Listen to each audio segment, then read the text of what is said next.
یہ اس طرح کا تھا کہ کوئی چیز کسی پر بوجھ نہیں بنتی تھی، بلکہ جو دیکھتا جاتا تھا مدینے والے کا غلام بنتا جاتا تھا۔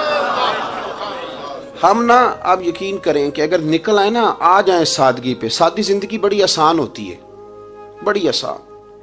یہ جو بچے 4,500 روپیہ لگا کے بال کھڑے کراتے ہیں نا سر پہ، یہ پھر پریشان بھی رہتے ہیں کہ اتنے پیسے لگا دیے، دیکھا کسی نے بھی نہیں۔ اور جو بزرگ ابھی آیا نا، اس نے گھاس کاٹی ہے، بھینسوں کو چارہ ڈالا ہے، کپڑے بس اس نے جلدی سے پہن لیے صحیح استری، اس کو کوئی فکر نہیں، کوئی دیکھے تب بھی ٹھیک ہے، نہ دیکھے تب۔ نبی پاک صلی اللہ علیہ وسلم نے انسان کو کہا کہ اندر کا بوجھ اتار دے، ورنہ تیرے لیے جینا مشکل ہو جائے گا۔ یہ اتار دے اندر کے سارے بوجھ، یہ جھوٹ کا بوجھ، یہ عداوت کا بوجھ، یہ حسد کا بوجھ۔ اعلیٰ حضرت بریلوی رحمۃ اللہ علیہ ملفوظات شریف میں فرماتے ہیں کہ حسد کرنے والا سامنے والے بندے پہ اعتراض نہیں کرتا، بلکہ حسد کرنے والا اللہ کی تقسیم پہ اعتراض کرتا ہے۔ وہ کہتے ہیں اسے کو دیا ہے، مجھے دینا چاہیے تھا۔ بحث کرتے ہیں لوگ، اپنے گھر بیٹھ کے دلائل جمع کرتے ہیں۔ کبھی کسی شخص کے بارے میں آپ ذرا قرآن مجید پڑھیں اور میرے رسول کریم صلی اللہ تعالی وسلم کی احادیث کا مطالعہ کریں۔ قرآن تو حضرت موسیٰ کی شان بھی بیان کرتا ہے، حضرت یوسف کے تذکرے نہیں بیان کرتا قرآن، جناب عیسیٰ روح اللہ کی عظمت قرآن بیان نہیں کرتا۔ اعلیٰ حضرت بریلوی رحمۃ اللہ علیہ کے سامنے کسی نے شعر پڑھا کہ شان یوسف جو دبی تو وہ بھی اسی در پہ دبی، تو اعلیٰ حضرت فرمانے لگے تمہیں غلطی لگ گئی ہے، میرے نبی کسی کو دبانے نہیں آئے۔ تو بندے بڑے حضرت ہوتے ہیں نا جی، اعتراض تو پڑا ہے، ابھی باٹتے پہ ہے، تو کہنے لگا جی شعر پہ اعتراض کرنا آسان ہے پر شعر کہنا مشکل ہے، تو فرمانے لگے چلو کہہ بھی دیتے ہیں۔ اس نے کہا دی اب کہیے، تو فرمانے لگے شعر یوں کہو کہ شان یوسف جو بڑی وہ بھی اسی در سے بڑی، شان یوسف جو بڑی تو وہ بھی اسی۔ عزت دینے سے آپ کوئی کمزور ہو جائیں گے؟ کوئی نقصان ہو جائے گا کسی کو عزت دینے سے؟ کیا فرق پڑتا ہے؟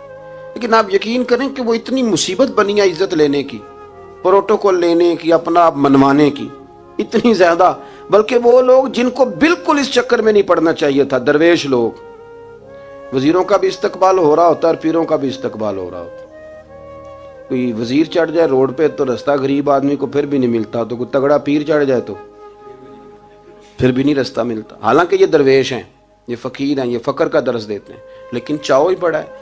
میرے رسول کریم صلی اللہ علیہ وسلم نے سادہ اور سمجھ والا اور عین طبیعت کے مطابق، جس میں کسی بندے کو کوئی مشکل نہ ہو۔ پتہ ہے میرے محبوب کا کمال یہ تھا کہ نبی کریم تک رسائی بڑی آسان تھی، ہر بندہ بڑی آسانی سے پہنچ جاتا، بڑی آسانی سے۔ بخاری میں بھی حدیث ہے، لیکن قاضی اعجاز رحمۃ اللہ تعالی علیہ نے بڑے پیار سے لکھی ہے اور انوکھا رنگ ان کی تحریر میں چھلکتا ہے۔ حضرت انس بن مالک رضی اللہ تعالیٰ عنہ فرماتے ہیں کہ ملک شام کا ایک شخص حضور کی بارگاہ میں حاضر ہوا اپنے بادشاہ کا کوئی پیغام لے کے۔ غریب آدمی نا ویسے ہی طبعاً ہی تھوڑا سا مایوس ہوتا ہے، ڈر رہا ہوتا ہے، وہ سہما ہوا ہوتا ہے، لیکن حالات کے سہمے ہوئے لوگوں کو بتا دو، حالات بدل جاتے ہیں، ایک جیسے نہیں رہتے۔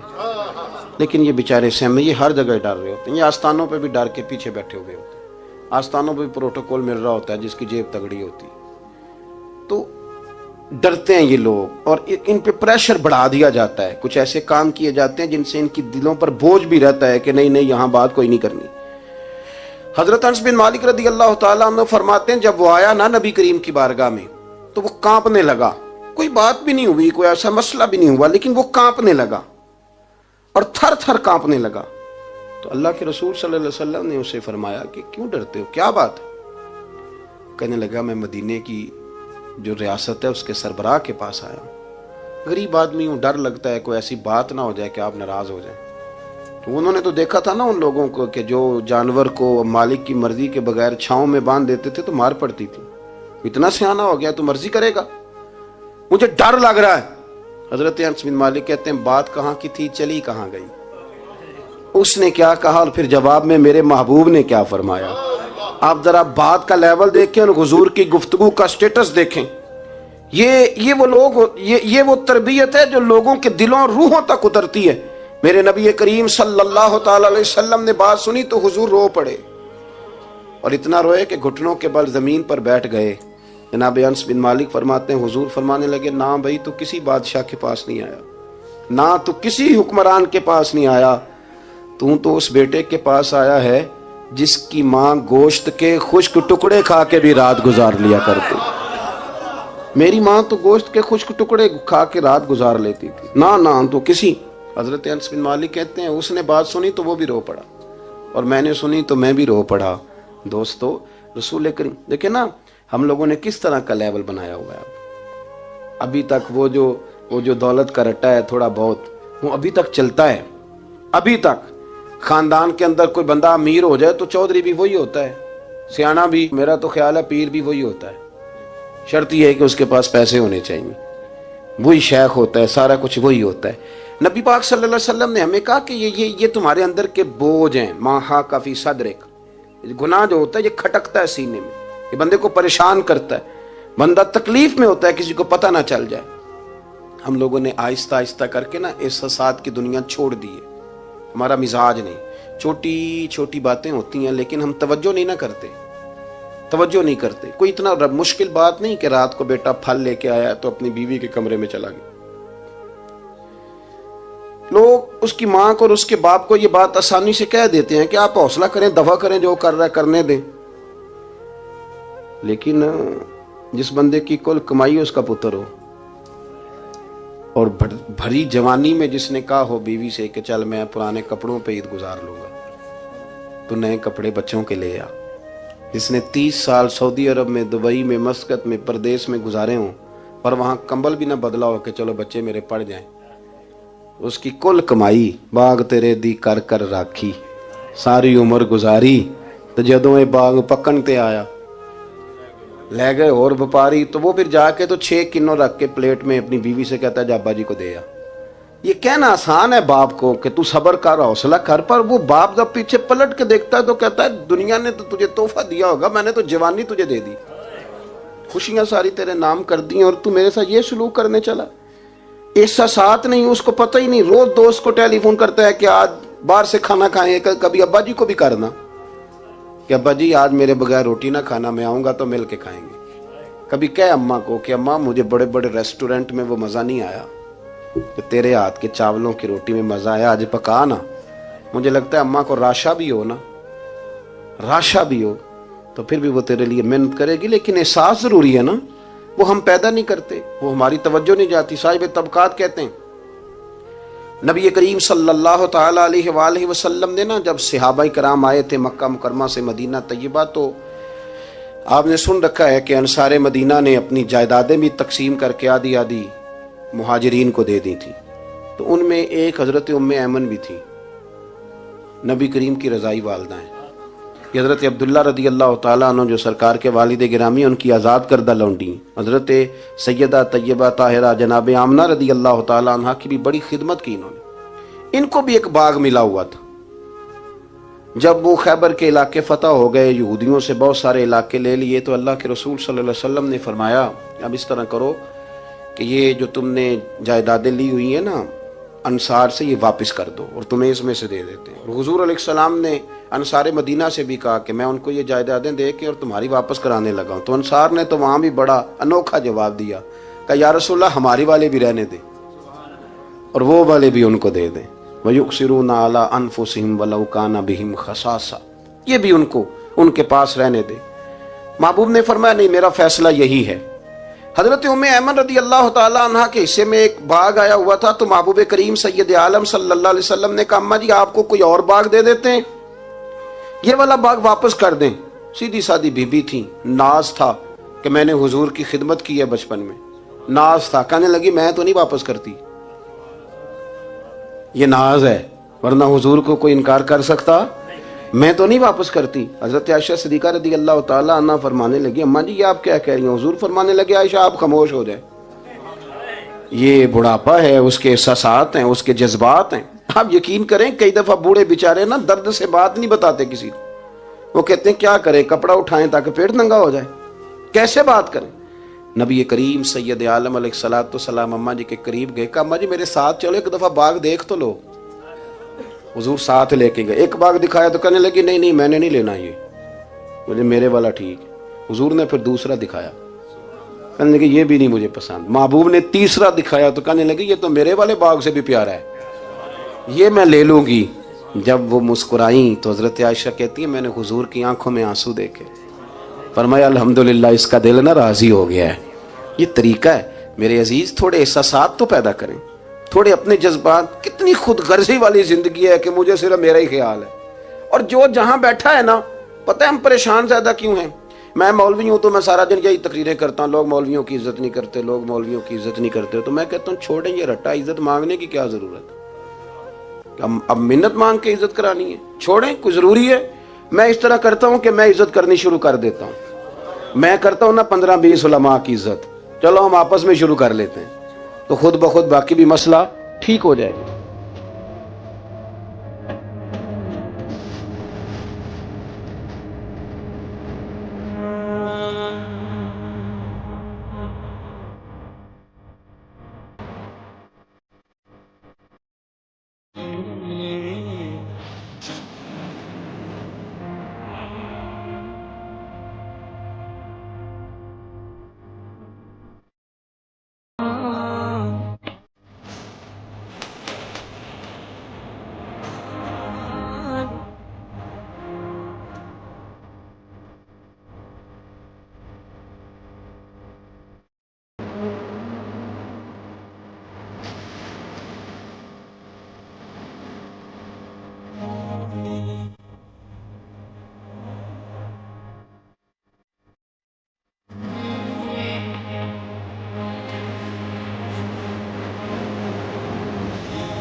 بوڑھے لوگ آنے میں شکایت کرتے ہیں عزت نہیں کی جاتی، عزت کیوں آپ بھیک مانگتے ہیں؟ کیا ضرورت؟ پیار دینا شروع کریں، روز بروز مطالبہ کرنا کہ میری خدمت کرو، میرے پیچھے چلو، اس سے تو دقت پیدا ہوتی، انسان تکلیف میں رہتا ہے۔ میرے رسول کریم علیہ السلام خیال رکھتے، چھوٹے چھوٹے بچوں کے جذبات کا بھی خیال کرتے، بوڑھوں کے جذبات کا بھی خیال کرتے۔ نبی کریم صلی اللہ علیہ وسلم ہر شخص کے بارے میں ایسا نظریہ رکھتے کہ جس سے قوم کو سکون ہوتا، دلوں کے اندر اطمینان پیدا ہوتا۔ حضرت عائشہ صدیقہ رضی اللہ تعالیٰ عنہ فرماتے ہیں ایک دن گھر میں تشریف فرماتے، اور طبیعت مبارک میں نا بڑی، میں دیکھ رہی تھی کہ بڑا حشاش بشاش ہے سرکار کا مزاج، بڑی خوبصورتی۔ آج غم امت میں حضور اس طرح پریشان نہیں جیسے اکثر ہوتے ہیں۔ آپ فرماتی ہیں باتیں چل رہی تھی تو بیٹھے بیٹھے حضور فرمانے لگے کہ عائشہ میں تمہیں بتاؤں تم مجھ سے راضی کب ہوتی ہو اور ناراض کب ہوتی ہو؟ کہتے میں نے عرض کی یا رسول اللہ میں اور آپ سے ناراض؟ فرمایا چل سن تو لینا، سن تو لینا، ذرا بات سننا، ذرا سن تو لے، سننا۔ عرض کی یا رسول اللہ حکم فرمائیں۔ فرمایا تم کبھی کبھی قسم اٹھاتی ہو، ذرا احساس کی شدت دیکھی، لفظوں اور جملوں کا خیال رکھنا، سامنے والے کا اسے آسانی دینا۔ نبی کریم صلی اللہ، دیکھیں نا، میں نہیں پرواہ کرتا جی، اب بیویوں کی باتیں کون سنے، میں نہیں پرواہ کرتا جی فلانا تو ان پڑھ ہے، لیکن جو ہمیں حضور نے ذوق دیا جینے کا، جو تسلی دی ہمیں زندہ رہنے کے لیے، جو ہمیں کہا کہ یہ چیز تمہیں جوان کرے گی، ٹھنڈا رکھے گی، نبی کریم صلی اللہ تعالی علیہ وآلہ وسلم فرمانے لگے عائشہ تم نا کبھی کبھی قسم اٹھاتی ہو؟ کہا یا رسول اللہ اٹھاتی ہوں۔ فرمایا جب تم تھوڑا بہت ناراض ہوتی ہو نا کہ کسی اور زوجہ کے پاس وقت زیادہ گزر گیا ہے، تو پھر تم پتہ کس طرح قسم اٹھاتی ہو؟ تم کہتی ہو مجھے ابراہیم علیہ السلام کے رب کی قسم، اور جب تم راضی ہوتی ہو تو کہتی ہو مجھے محمد مصطفیٰ کے رب کی قسم۔ اور مجھے پتہ ہے۔ جناب عائشہ کہتی ہے میں رو پڑی، میں نے کہا محبوبہ بات بالکل اسی طرح ہی ہے، لیکن قربان جاؤں یہاں تک خیال رکھتے ہیں آپ؟ حضور یہاں تک احساسات ہے، یہاں تک فرمایا مجھے پتہ ہوتا ہے کب تمہارا جذبہ کیا ہے اور کب تمہارا رنگ کیا ہے۔ دوستو یہ چیزیں جب نکل جاتی ہیں نا مزاج سے پھر آسانی ہو جاتی ہے، لیکن وہ ہمارا اپنے آپ کو پسند کرنا، اپنی طبیعت پہ ناز کرنا، اپنے آپ کو دیکھتے رہنا اور اپنی تعمیر میں اتنا غرق ہونا کہ باقی ساری خوبصورتیوں سے بھول ہی جانا، صرف نظر ہی کر لینا۔ تھوڑا تھوڑا پیار بانٹیں، اتنا اوپر کھڑے ہو کے نیچے دیکھو گے تو ہر شے چھوٹی نظر آئے گی، کبھی کبھی نیچے کھڑے ہو کے بھی اوپر دیکھیں، انشاءاللہ بڑے بڑے قد والے لوگ دنیا میں ملیں گے، بڑے بڑے قد والے۔ بہت سارے لوگ مجھے کہتے ہیں جی کامل پیر نہیں ملتا، میں کہ نہیں ملتا، پیسے بندے دی جیب ٹھیر سارے ہوں تو پھر کامل پیر کے میں ملے، اور 2 MA وہ کر جائے چاہے سیپلیوں میں ہی پاس کر جائے، پھر کامل پیر کیسے ملے؟ وہ ہو چودھری صاحب اور اس کو پیر مل جائے۔ ان 3 بندوں کو پیر ملتا، اس کے لیے تو تھوڑا نیچے اترنا پڑتا ہے نا جی۔ پہلے جو برتن بھرا ہوا ہو تو اس میں پیر صاحب کیا ڈالیں گے؟ کوئی خالی ہوگی تو شے اندر آئے گی نا۔ اپنی زندگی میں تھوڑا سا لیول. حضرت خواجہ شمس العارفین سیالوی رحمۃ اللہ علیہ، خواجہ صاحب گزر رہے تھے تو ایک بچہ نا، ہمارے دیہاتوں کے بچے جو ہوتے ہیں نا، وہ ان کا اپنا سٹائل ہوتا ہے اور وہ بڑے مست لوگ ہوتے ہیں. اصل مزہ وہی بچے اٹھاتے ہیں جو دیہاتوں کے، وہ جو زندگی گزارتے ہیں بڑی شاندار ہوتی. میں آپ کو تجربے کی روشنی میں کہہ رہا ہوں، میں نے دیہات بھی کھول کے دیکھے اور شہر بھی سارے دیکھے، اللہ ماشاء اللہ ڈھیر سارے شہر میں نے دیکھے، اور میں نے اس میں دیکھا ہے کہ زیادہ سکھی یہی بچے رہتے ہیں جو مٹی میں بھی کبھی کبھی دوڑتے ہیں، ہاں جو سن لیتے ہیں تھوڑی بہت. آپ یقین کریں کہ سارے گاؤں کے بوڑھے ہی دادا ہوتے تھے اور سارے ہی چاچے ہوتے تھے اور سارے ہی. اب تو رٹا بن گیا، اب تو مسئلہ خراب ہو گیا، عجیب سی الجھن لوگوں نے پیدا کر دی.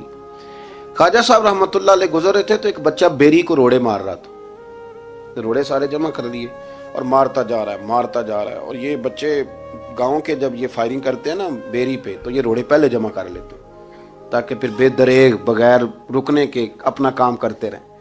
تو مار رہا تھا تو حضرت شمس العارفین رحمۃ اللہ تعالی علیہ آپ بھی گزرے، مریدین ساتھ تھے، تو ایک دو روڑا نا حضرت کو بھی لگ گیا. تو فرمانے لگا پتر ذرا خیال کرنا، میں بوڑھا آدمی ہوں، اس عمر میں تو زخم بھی ٹھیک نہیں ہوتے. اس نے بچے نے پلٹ کے دیکھا تو وہ تو جانتا تھا نا کہ چائے سے کیتلی زیادہ گرم ہوتی ہے، مرید ماریں گے. اس نے دوڑ لگا دی، بھاگا اور سر پٹ دوڑا. اور جب وہ تیزی کے ساتھ دوڑا نا، تیزی کے ساتھ، اللہ اکبر، تو خواجہ صاحب نے بھی مریدوں سے کہا اس کو پکڑ کے لاؤ. پکڑ کے لائے تو خواجہ صاحب فرمانے لگے دوڑتا کیوں؟ کہنے لگا جی دو حرفی بات ہے، آپ ماریں گے، آپ کے مرید ماریں گے، روڑا جو لگ گیا. کیا انداز ہے بزرگوں کا، پیار بانٹنے کا. یہ چیزیں انسان کو بڑا میٹھا رکھتی ہیں. آپ یقین کریں پروٹوکول سے نکل آئیں آپ سوکھے ہو جائیں گے، آسان زندگی. خواجہ صاحب رحمۃ اللہ تعالی علیہ فرمانے لگے ویسے تو کر کیا رہا تھا؟ کہنے لگا میں روڑے مار رہا تھا بیری کو. تو فرمایا بیری تجھے جواب میں کیا دیتی ہے؟ کہنے لگا جی وہ تو پھل دیتی ہے. تو آپ فرمانے لگے تو شمس العارفین کو بیری سے بھی کیا گزرا سمجھتا ہے؟ آپ اتر میرے سینے سے لگ، اور جو پھل میں تجھے دوں گا نا پہلے کبھی نہ کسی نے دیا ہوگا. تھوڑا لیول تو نہیں دیکھیں نا، ہمارے بچے بڑی آسانی سے کہہ دیتے ہیں میرے گاؤں کے لوگ جاہل ہیں جی سارے. تو میں کہتا ہوں جاہل کو جاہل کہہ کے جان چھڑانا تو آسان کام ہے، یہ تو آسان کام ہے، پر جاہل کو پکڑ کے عالم بنا دینا یہ مدینے والے رسول کا طریقہ ہے. وہ جہاز میں جو لوگ زیادہ ٹریول کرتے ہیں وہ اس بات کو ذرا آسانی سے سمجھیں گے کہ جو ہمارے دیہاتوں سے لوگ جاتے ہیں نا عمرہ کرنے، اکثر غریب لوگ ہوتے ہیں، کئی تو بیچارے کمیٹیاں ڈال کے جاتے ہیں. تو وہ جب چڑھتے ہیں نا جہاز پہ تو بچہ پڑھا لکھا بیٹھا ہو تو بابا جی کو نہیں پتا ہوتا، تو وہ سیٹ نمبر کیسے دیکھنا ہے، تو بیٹھ جاتے ہیں جہاں جگہ ملے، سمجھتے ہیں بس ہی ہیں. تو بچے تنقید کر رہے ہیں جی ساڈے پنڈ دے بندے نہیں سیانے ہو سکتے، دیکھو انہوں نے بس ہی سمجھا ہوا ہے، اور ہنستے ہیں، پھبتیاں کستے ہیں، مذاق اڑاتے ہیں. تو میں کہتا ہوں یار تو اگر پڑھا لکھا ہوتا نا تو تم دروازے پہ جا کے بابا جی کا ہاتھ تھامتا، پھر تو سیٹ نمبر دے کے انہیں بٹھاتا، ہاتھوں تے سیٹ بیلٹ باندھتا، پھر پانی کی بوتل دیتا اور پھر کہتا حضور بزرگوں میں فلانی جگہ بیٹھا ہوں، میری ضرورت پڑی تو دوبارہ بھی آواز دے لینا. پڑھے نا بخاری مسلم. حضرت انس بن مالک رضی اللہ تعالیٰ عنہ فرماتے نجرانی چادر حضور نے اوڑی ہوئی تھی اور نبی کریم صلی اللہ علیہ وسلم جا رہے ہیں، جناب فاروق اعظم بھی ساتھ ہیں. تو کہتے ہیں پیچھے سے ایک شخص نے نا حضور کی وہ چادر، اس میں سرخ دھارے دار تارے تھی، تو پکڑ کے نا اس نے چادر حضور کی کھینچی، تو وہ جو چادر تھی وہ حضور کے گلے میں پھر گئی. فرماتے میں وہ تکلیف محسوس کر رہا تھا تو وہ کھینچ کے نا چادر، تو کہنے لگا میں کچھ مانگنے آیا ہوں. تو دروازہ زور سے کھٹکھٹائے اسے بھیگ دیتے ہو، کہتے دوڑ جا دروازہ توڑے گا. لیکن حدیث کے لفظ ہیں فَالْتَفَتَ إِلَيْهِ فَضَحِكَ. حضرت انس بن مالک کہتے ہیں جب مصطفیٰ کریم نے اس کی طرف دیکھا تو حضور نے مسکرانا شروع کر دیا. یہاں مسکرانا کمال ہے. اعلیٰ حضرت بریلوی کہتے ہیں جس کے گچھے سے لچھے جڑے نور کے ان ستاروں کی نزہت پہ لاکھوں سلام، اور جس کی تسکی سے روتے ہوئے ہنس پڑے اس تبسم کی عادت پہ لاکھوں سلام. حضور نے توجہ کی تو مسکرائے. فرمایا کیا لینے آئے ہو؟ کہنے لگا بھکاری ہوں، کچھ لینے آیا ہوں. چادریں کھینچ کے مانگ رہا ہے. تو نبی کریم علیہ السلام نے دیا کتنا؟ میرے کریم سے گر قطرہ کسی نے مانگا دریا بہا دیے ہیں، در بے بہا دیے ہیں. نبی کریم نے فرمایا یہ دو پہاڑیوں کے درمیان جتنی بکریاں کھڑی ہیں ساری اسے دے دو. دو پہاڑیوں کے درمیان جتنی بکریاں کھڑی ہیں ساری اسے. وہ آیا تھا تو اسے ادب آداب بھی نہیں آتے تھے, مانگنے کا طریقہ بھی نہیں آتا تھا, لیکن گاؤں گیا تو جا کے دین کا مبلغ بن گیا. کیا تبلیغ کرتا ہے؟ کہتا ہو لوگوں غربتوں سے پریشان لوگوں آؤ میرے ساتھ, میں تمہیں مدینے لے چلوں. میرے رسول اتنا دیتے ہیں کہ غربت کا ڈر بھی نکل جاتا ہے. جب طبیعت کے اندر انسان کے ایک مزاج بن جائے نا, آپ یقین کریں یہ بڑے ٹھنڈے لوگ, مست لوگ, پرواہ کوئی نہیں. ورنہ بہت سارے ایسے لوگ ہیں بیچارے زندگی میں جو دوسروں کو سیدھا کرتے کرتے نا خود بڑے ٹیڑے ہو گئے, حالات خراب ہو گئے. امام احمد بن حنبل وہ روایت لائے ہیں, جب ایک شخص نے آ کے حضرت عمر سے کہا تھا میں تقریر کرنا چاہتا ہوں, تو فرمایا تو نہ کرنا. اس نے کہا حضور میں پڑھا لکھا ہوں, کیوں نہ کروں؟ فرمایا جب تو ممبر پہ بیٹھ کے واز کرے گا تو بہت سارے لوگوں کو گنہگار بھی تو سمجھے گا نا, تو تیرا اپنا کیا بنے گا یہ بھی تو بتا نا, کہ پھر تیرے اندر کے لیول کا کیا بنے گا. اپنے آپ کو نا ان قباحتوں سے, اگر آپ کے کپڑے ٹھیک نہیں, آپ سکون میں نہیں ہیں, تو آپ کے اندر میل ہو تکبر کی, حسد کی, غیبت کی, چغلی کی, اور سب سے بڑی بدگمانی کی, برا سوچنے کی, پھر آپ کہیں کہ میں سکون سے. آپ یقین کریں ہمارا کوئی مخلص دوست اس لیے نہیں ہوتا کہ ہم کسی کو مخلص سمجھتے ہی نہیں. ہمارے زمانے میں سچا اس لیے کوئی نہیں کہ ہم کسی کو سچا سمجھتے نہیں. ہمیں بزرگ اس لیے نہیں ملتے کہ ہم کسی کو بزرگ, ناراض نہ ہونا, میری بات پہ غور کرنا. ہمارے ہاں اس لیے کوئی ہمارا ہمدرد نہیں کہ ہم کسی کو ہمدرد, ہمارے بندے کو تو دکاندار کہہ رہے ہیں, ہر بندے کو تو جھوٹا کہہ رہے ہیں, ہر بندے کو تو دھوکے باز کہہ رہے ہیں, ہر شخص تو ہماری نظر میں جاہل ہے, ہر عالم تو معاذ اللہ ہماری نظر میں بے عمل ہے. تو جب اس قدر زیادہ ہمارا ذہن برا ہو جائے گا, یا ایھا الذین آمنوا اجتنبوا کثیرا من الظن ان بعض الظن اثم, اتنا برا سوچیں گے تو پھر تو حضور نے فرمایا نہیں کہ اللہ تمہارے گمان کے قریب ہے, اس طرح کا گمان کرتے ہو رب بھی ویسا ہی بن جاتا ہے. تو اپنی سوچوں کو ستھرا کریں, اپنی طبیعت میں نرمی لائیں. آپ اچھے بندے ڈھونڈنے ملیں گے تو رب آپ کو ڈھیروں بندے عطا کرے گا. اپنے آپ کو کمزور نہ کریں, کبھی چھوٹا نہ کریں, چھوڑیں. اپنی نجی مجلسیں بھی پاک کریں, صاف ستھری کریں اور خوبصورت کریں, اور اپنی جو خلوتیں جلوتیں ان میں محنت کریں. اپنے سے دوسروں کو افضل جاننا سیکھیں, لوگوں کا اکرام کرنا سیکھیں, آداب سیکھیں, اور لوگوں کے بارے میں اچھی گفتگو کرنی سیکھیں. آپ یقین کریں یہ کام آپ کسی کے لیے کر کے دیکھیں, اللہ آپ کو سکون عطا کرے گا. اعلیٰ حضرت بریلوی رحمۃ اللہ علیہ سے کسی نے کہا تھا حضرت جی میرا دل بڑا بے سکون رہتا ہے تو کوئی وظیفہ دیں, تو اس کا خیال تھا کچھ پڑھنے کو بتائیں گے. تو فاضل بریلوی رحمۃ اللہ علیہ فرمانے لگے اس طرح کر, کسی بندے کے ساتھ نیکی کر, پر اسے پتہ نہ ہو میرے ساتھ کون کر رہا ہے, اسے خبر ہے. فرمایا اس طرح کی نیکی کر, پھر رب تیرے دل کو قرار عطا کرے گا. وہ جو دکھا کے مسجد میں پیسے دیے جاتے ہیں وہ نام تو ہو جاتا ہے پر سکون لے جاتا ہے وہ, لیکن جو چھپا کے نیکی ہوتی ہے وہ ذرا مزہ کر جاتی ہے. اٹھ فریدا ستیا, چاڑو دے مسیت, تو ستیں تے رب جاگدا, تیری ڈاڈے نال پرید. اٹھ فریدا ستیا تے خلقت ویکھن جا, متے کوئی مل جائی بخشیا تے تو بھی بخشیا جا.